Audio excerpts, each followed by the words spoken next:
अस्सलाम वालेकुम दोस्तों ਵੱਲ ਐਗਰੀਕਲਚਰ ਤੇ ਖੁਸ਼ ਆਮਦੀਦ ਕਹਿੰਦੇ ਸਾਰੇ ਭਰਾਵਾਂ ਨੂੰ। ਦੋਸਤੋ ਗੰਦਮ ਦੇ ਹਵਾਲੇ ਨਾਲ ਤਬਾਹਕੁਨ ਖਬਰ ਇਹ ਹੈ ਕਿ ਕਿਸਾਨ ਦੋਸਤ ਜਿਹੜਾ ਫੈਸਲਾ ਕੀਤਾ ਗਿਆ ਹੈ, ਜੈਸਾ ਕਿ ਪਹਿਲਾਂ ਇਹ ਫੈਸਲਾ ਕੀਤਾ ਗਿਆ ਹੈ ਕਿ ਬਲੋਚਿਸਤਾਨ ਹਕੂਮਤ ਜਿਹੜੀ ਹੈ ਕਿਸਾਨਾਂ ਕੋਲੋਂ 4300 ਰੁਪਏ ਦੇ ਹਿਸਾਬ ਨਾਲ ਗੰਦਮ ਜਿਹੜੀ ਹੈ ਖਰੀਦਦਾਰੀ ਕਰੇਗੀ, ਯਾਨੀ ਕਿ ਫੀ ਮਨ ਦੇ ਹਿਸਾਬ ਨਾਲ।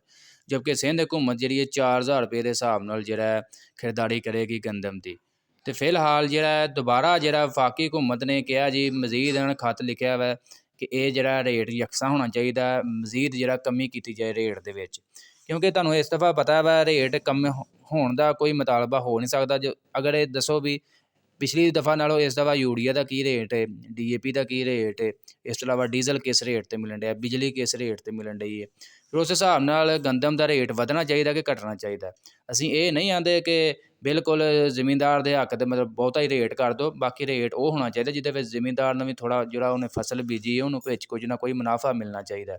ਬਾਕੀ ਇਹ ਸਮਝਣਾ ਕਿ ਇਹ ਕਿਸਾਨ ਦੋਸਤ ਨਹੀਂ ਕਿਸਾਨ ਦੁਸ਼ਮਣ ਫੈਸਲਾ ਕੀਤਾ ਗਿਆ ਵਫਾਕ ਹਕੂਮਤ ਦੀ ਤਰਫ ਤੋਂ, ਕਿ ਵਫਾਕੀ ਹਕੂਮਤ ਨੇ ਬਾਕਾਇਦਾ ਤੌਰ 'ਤੇ ਖੱਤ ਲਿਖ ਦਿੱਤਾ ਕਿ ਰੇਟ ਜਿਹੜਾ ਵਾ ਬਲੋਚਿਸਤਾਨ ਅਤੇ ਇਹਦੇ ਇਲਾਵਾ ਸਿੰਧ ਅਤੇ ਇਸ ਤੋਂ ਇਲਾਵਾ ਪੰਜਾਬ ਦੇ ਵਿੱਚ ਯਕਸਾਂ ਰੇਟ ਹੋਣਾ ਚਾਹੀਦਾ, ਯਾਨੀ ਕਿ 3900 ਰੁਪਏ ਰੇਟ ਮੁਕਰਰ ਕਰਨ ਵਾਸਤੇ ਉਹਨਾਂ ਨੇ ਖੱਤ ਲਿਖ ਦਿੱਤਾ ਵਫਾਕੀ ਹਕੂਮਤ ਨੇ। ਠੀਕ ਹੈ, ਅਤੇ ਮੇਰੇ ਖਿਆਲ ਦੇ ਵਿੱਚ ਤਾਂ ਬਹੁਤ ਗਲਤ ਹੈ। ਅੱਗੋਂ ਤੁਹਾਨੂੰ ਪਤਾ ਬਿਲਕੁਲ ਜਿਹੜਾ ਸੀਜ਼ਨ ਉੱਤੇ ਬਿਲਕੁਲ ਸਿਰ 'ਤੇ ਹੈ, ਅਤੇ ਇਹ ਸੂਰਤ ਹਾਲ ਦੁਬਾਰਾ ਪਿਛਲੀ ਦਫਾ ਵੀ ਇਹ ਜੀ ਇਸ ਤਰ੍ਹਾਂ ਇਹ ਹਿਸਾਬ ਨਾਲ ਅਸੀਂ ਗੰਦਮ ਖਰੀਦਾਂਗੇ। ਪਿਛਲੀ ਦਫਾ ਚਲੋ ਜ਼ਿਮੀਂਦਾਰ ਨੂੰ ਕੋਈ ਨਾ ਕੋਈ ਕਿਸਾਨ ਨੂੰ ਵਿੱਚੋਂ ਮਿਲਿਆ ਸੀ। ਇਸ ਦਫਾ ਜੇ 3900 4000 ਮੇਰੇ ਖਿਆਲ ਨਾਲ 5000 ਰੁਪਇਆ ਵੀ ਰੇਟ ਜਿਹੜਾ ਨਾ ਉਹ ਘੱਟ ਹੈ ਗੰਦਮ ਦਾ। ਠੀਕ ਹੈ, ਜਿੰਨੀ ਮਹਿੰਗਾਈ ਹੋ ਗਈ ਹੈ, ਜਿੰਨਾ ਇਹ 'ਤੇ ਖਰਚਾ ਹੋ ਗਿਆ ਗੰਦਮ ਦਾ।